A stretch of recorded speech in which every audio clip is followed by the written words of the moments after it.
श्रद्धा सबुरीचा संदेश बाबांनी दिलाय काय सचिन बाबूवरती घ्या. आम्ही श्रद्धा सबुरी वगैरे पाळतो, पण या राज्याच्या जनतेमध्ये आता सबुरी राहिलेली नाही.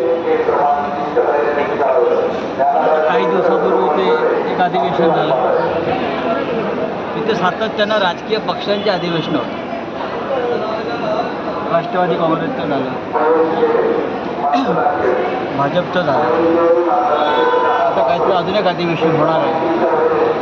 म्हणजे सुट्टीच्या दिवशी रविवारी शनिवारी 25,000 लोक इथे गोळा होता आणि त्याचा सगळा भार जो आहे हा या इकडल्या मंदिरावर आणि इकडल्या भक्तांवर पडतो.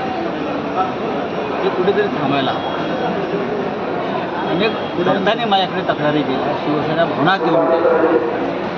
25,000 लोक तुम्ही जमा होता शिर्डीमध्ये आणि देशभरातून येणाऱ्या भक्तांवरती आक्रमण करताय, गोंधळ घालताय आणि हे 25,000 परत इकडे येतात राजकीय लोक. मला असं वाटतं की इकडल्याही लोकांचा संयम आता हळूहळू तुटत चालला. ही अधिवेशन नगरी झाली पक्षांच्या दृष्टीने. हो, त्यांना असं वाटतं की साईबाबा सगळ्यांना आशीर्वाद देतात, असं नाही. ते आम्हाला सांगितलं आहे श्रद्धा आणि सबुरी, आम्ही श्रद्धा आणि सबुरीने घेतली.